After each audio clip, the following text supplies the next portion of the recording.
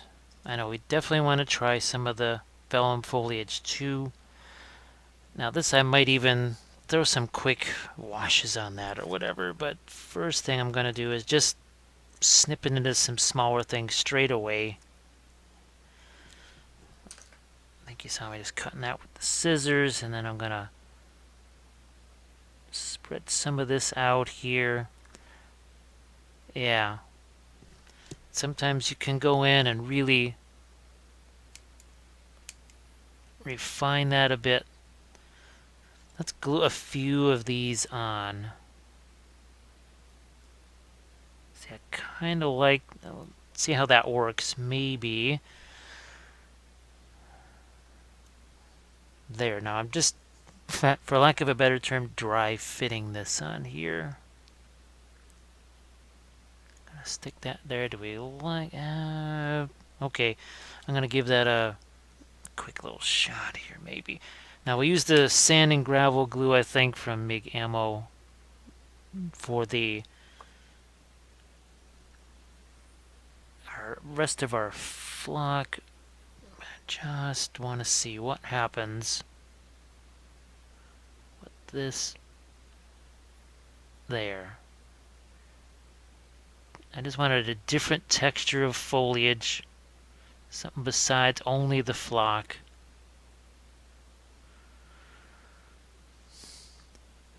Flock's gonna go there. I think I'm gonna say that's maybe it with this for right now. So I just got another brush here, sand and gravel glue, which is right here, again from MIG Ammo. And we've got a mixture of a few different types of this flock. The blended turf from Woodland Scenics. And you know, I always like to take the green, mix it with a little bit of the brown. Mix with a little bit of that brown, and because otherwise it's too bright of a green. Just too bright. So you can see how we're going to brush this in even on our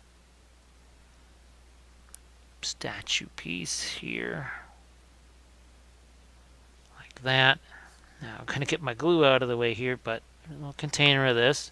See if I can do this over the container and not have it go all over the place. Now, what's usually a good idea is to just leave this stuff sit there for a while for the glue to take hold. I don't really have the time for that, sadly, so we'll just have to tap some of that away. But now it leaves some of that. And by the way, I painted a red line. I used the Creature Caster Pro Acryl Red. Why? Because it covers really well, and I needed that sort of opacity there. Let's do our next little round of putting on our flock here.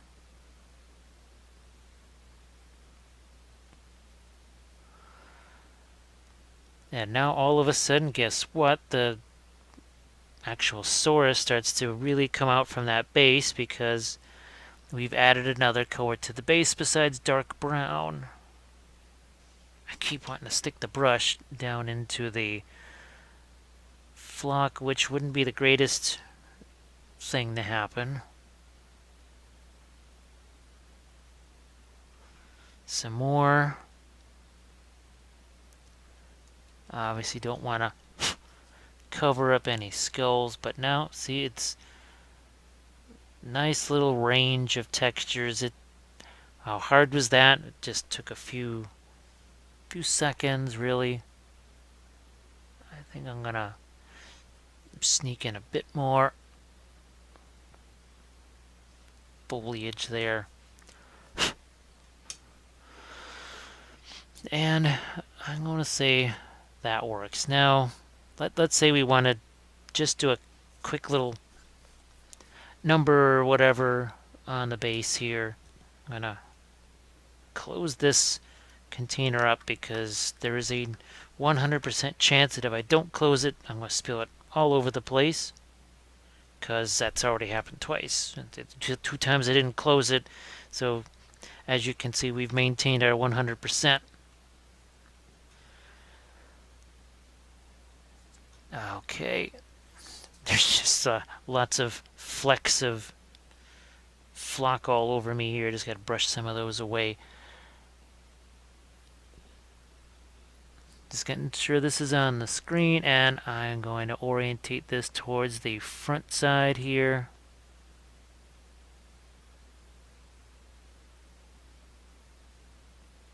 That's just the blue liner, which is sort of my de facto black here, and now we'll get some of our bright green working. Where are we at here? On screen. So we're sort of mirroring that bit of a chevron that we put on the Saurus himself. Quick little thing. And I'm just kind of pushing the envelope here because my blue liner is still a bit on the wet side.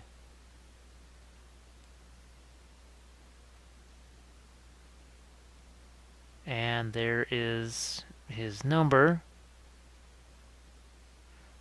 Like I said, most people, especially folks that do the tournament thing, they have a tendency to go with the 1, 2, 3, all the way up to 16. Me, I'm always gonna do the football thing. Sorry, it's what I do. So we'll give that one little extra shot there, maybe.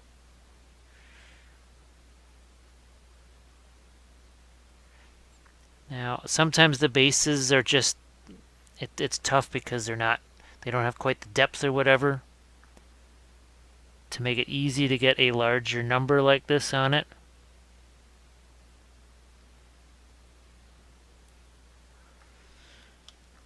And I can always, if need be, go into my blue liner here and clean up edges.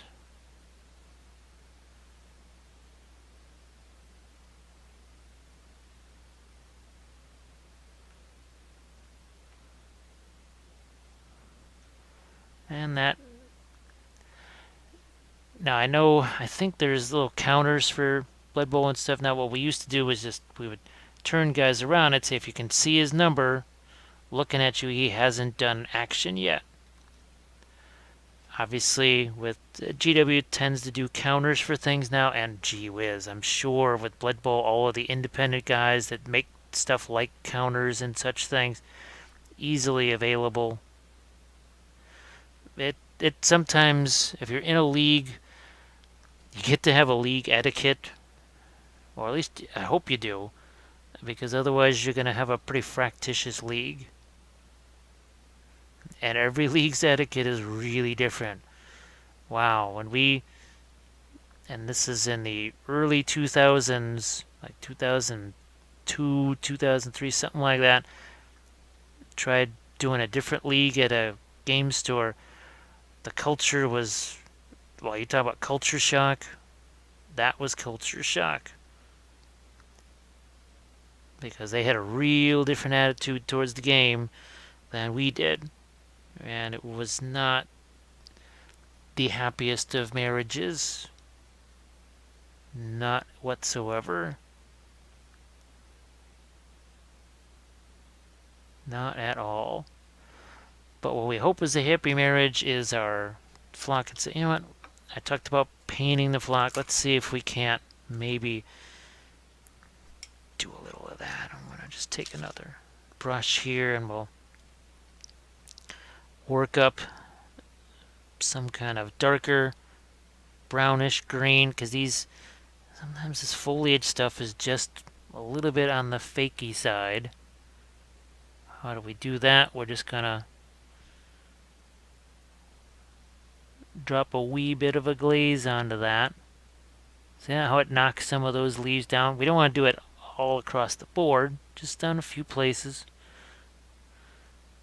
I know people have asked me, is it possible to paint the foliage that just comes out of the little packs like that? And yeah, see, now it's less like spring foliage and more like, healthy green jungle foliage there.